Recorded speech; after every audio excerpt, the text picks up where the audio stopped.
बीड जिल्ह्यातील शेतकरी राजावर कोसळले आहे मोठे संकट। सगळेच पिके गेली आहेत सुकून। सरकार पाठोपाठ दिला पावसानेही मोठा धोका। बळीराजावर चोहोबाजूंनी कोसळला आहे संकटाचा डोंगर। बीड जिल्ह्यातील पिकांनी टाकले आहेत माना। शेतकरी पावसाअभावी सापडला आहे मोठ्या संकटात। शेतकऱ्यावरती दुबार पेरणीची आली आहे वेळ।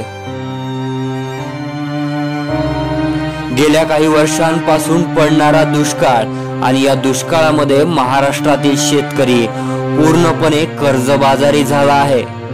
गेल्या जून महिन्यामध्ये सगळ्या शेतकऱ्यांनी पेरण्या केल्या, मात्र पेरण्या केल्यानंतर पाऊसच गायब झाल्याचं चित्र समोर आलं।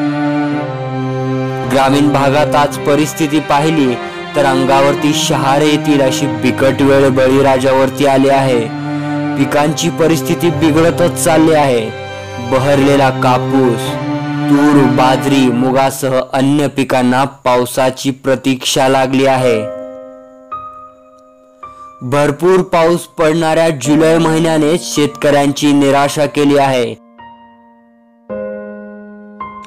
ऑगस्ट मध्ये तरी शेतकऱ्यांची ही निराशा पावसाने दूर करावी अशी अपेक्षा व्यक्त करत आहेत शेतकरी। आकाशात ढगांची गर्दी, रात्री चांदण्यांची गर्दी, पहाटे थंडी व सकाळी ऊन, या परिस्थितीमुळे पावसाचा पाठ शिवणीचा खेळ चालू असल्याने पिकांची स्थिती गंभीर होत चालली आहे। ठरलेल्या वेळापत्रकानुसार शेतकऱ्यांनी जून महिन्यातच झालेल्या पावसावरती पेरणी केली, मात्र काही काळ पावसाने साथ दिली। यानंतर पुन्हा पावसाने खंड दिल्याने शेतकरी वर्ग चिंतेत आहे। जुलै महिन्यात जेमतेम झालेल्या पावसामुळे कसाबसा आधार पिकांना मिळाला, त्यानंतर मात्र पावसाने दिलेली ओढ आजही कायमच आहे। बाबा सध्या काय परिस्थिती चालू आहे? पाऊस नाही तर पाऊस नाही, कधी तळ्या लागलीत माल पिकाय सरी सरी काय करते काय तुम्ही पीक विमा वगैरे भरला होता का? नाही भरलं, पण काय बरोबर आलंच नाही विमा। बरोबर नाही म्हणजे कसं काय? नेमकं म्हणजे काय निम्या सुद्धा नाही आला। ते काय परिस्थिती अजून कळली। 2000 भरले तर 1500 आले, 15 कोणाला 3000 2000 आली, 2-3 कमीतले पैसे आले। नियम बराबर तर द्यायला पाहिजे होती ना। ते बराबर द्यायला ते आता बँकेच्या हातात आहे का कोणाच्या हातात? बँकेच्या हातात नाही ते बरं। आता बोंडाळीचं काय झालं? बोंडाळी आलीच नाही। बोंडाळी नाही आली का? हा, किती एकर शेती तुम्हाला? काय शेतीचं काय सध्या वातावरण? शेती आम्हाला 10 एकर। मग काय दुबार पाण्याची वेळ येते का? पाण्याची एक परिस्थिती आहे, पाणी प्यायला नाही आहे। काय पाऊसच नाही, काय करणार? काय लावलं 10 एकर मध्ये?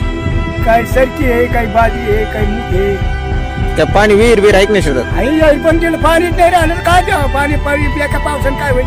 किती दिवस झाले पेरलेल्या? झाल्या 3 वार झाले, काय 15 दिवस झाले। जळत आले असतील पीक? काय सर्व वाटून झाले ना, काही पाणी बाल म्हणा येऊन कसं झाले। जुलै महिना संपला आहे, ऑगस्ट महिन्याला प्रारंभ झाला आहे। परिणामी ऑगस्ट महिन्यात पावसाची साथ कशी मिळते यावर शेतीची पुढचे चित्र अवलंबून आहेत।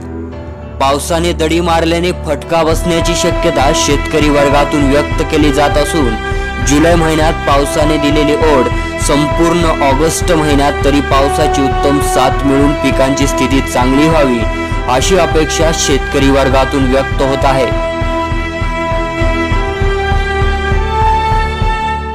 काय परिस्थिती चालू आहे? परिस्थिती हे बघा, आता हे जो मावा पडला आहे, पाऊस नाही आणि पाऊस नसल्यामुळे जे शेतकऱ्याने जो खर्च केलाय तो खर्च तर नाही निघणार, पण त्यात शेतकरी तोट्यात जाणार आहे।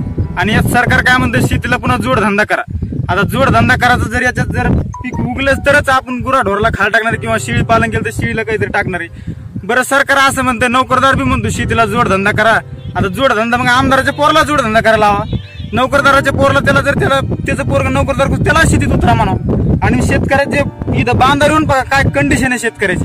आज एकही पीक येईन म्हणून गॅरंटी नाही. आणि त्यांनी तो विमा दिलाय, तो विमा नुसतं तोंड पुशीला त्यांनी, म्हणजे नुसतं आपलं काहीतरी दक्षिणा दिल्यासारखी केली. आणि दुसरी गोष्ट बोंडाळीचं आणि अनुदान आलं नाही. आणि तुम्ही पलीकडे माझी सरकी तिकडे बघा, बोंडाळीचा प्रादुर्भाव व्हायला लागला. त्याचं कारण असं झालंय कारण त्याला त्याच्या लहानपणीच पाणी नाही भेटलं. पाणी नाही भेटल्यामुळे त्याला ऑब्व्हियसली बोंडाळी होणारच आहे त्याला ऑटोमॅटिक. आणि बोंडाळी झाल्यामुळे त्याचं ते सरकी तर येणारच नाही. पण हे जे पीक आहे मूग आहे, आता इकडे बाजरी आहे साईडला, ती बाजरी ही सुद्धा शेतकऱ्याला म्हणजे ती येणार नाही. आणि याच्यातून गुराला सुद्धा चारा नाही आता, अशी कंडिशन आहे. पाणी तर कसं तरी ऍडजस्टमेंट करतो. तिकडे बघा ते गवत कसं जळाले, तुम्ही बघा ते गवत पाण्याअभावी जळाले ते गवत, अशी कंडिशन आहे. आणि याच्यात सरकार त्या दुसऱ्याच गोष्टीत त्यांचं इंटरेस्ट आहे, उद्घाटन न करणं, आमकं करणं, तमकं करणं. इकडे शेतकऱ्याचे काय हाल की त्यांनी इकडे बांधावर येऊन बघाव, वावरात यावा आणि मग बोला शेतीला जोडधन त्याची गरज आहे का. बियर बार टाकून द्या एखाद्या शेतकऱ्याला, का तुम्ही बियर बार टाकता. किती शेती तुम्हाला? शेती 27 एकर आहे आम्हाला. किती काय पेरणी किती केली? पेरणी सरकी लावली 12-13 बॅग, मूग लावलाय, बाजरी लावली, पुन्हा सोयाबीन आहे, तूर पेरली तिकडे.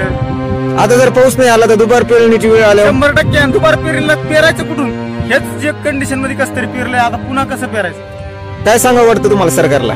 सरकारने दुष्काळ जाहीर करावं, सरळ सरळ दुष्काळी परिस्थिती नाही तर सरकारने येऊन बघावं. सॅटेलाइटने त्यांचं काहीतरी माहित ना, सॅटेलाइट का फॅटेलाइट, त्यांनी येऊन बघावं खरंच दुष्काळी का नाही. तुम्ही इकडे कॅमेरा फिरा सगळीकडे सुटलंय सगळं दुष्काळाचे. दुपार पेरणी म्हणजे दुष्काळ. आता दुपार बघा 2 महिने झाले पाऊस उलटून गेला, तर 2 महिन्यात पाऊस येणार आहे याची गॅरंटी आहे का? सरकार मदत करेन अशी अपेक्षा आहे तुमच्याकडून? आता मागच नाही गेलं तर इथून पुढे काय करेन सरकार? मागच 4 वर्ष करू म्हणले, दुधाला भावच नाही. दूध तर 15 रुपये, जानकर साहेब तर म्हणले दुधाला 65 रुपये भाव करू, 3 ते 7 रुपये दूध घ्यायला लागले. शेत मेनी कोणतं आश्वासन दिलंय आणि ते पुरलंय, येणे थुकले तेच साठीलंय, एवढं केलंय. व्याजाने पैसे करून काढलेले. किती दिवस झाली पेरणी केलेली? महिन्याच्या वर झालं आता.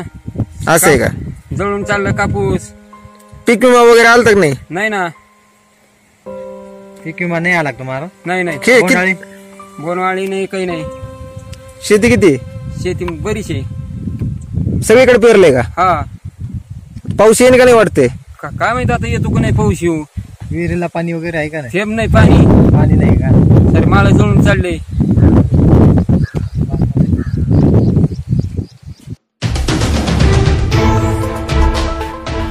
मराठा वादळ न्यूजचा स्पेशल रिपोर्ट बीड जिल्ह्याचा. माझा बळीराजा संकटात आहे, कोण वाचवणार त्याला?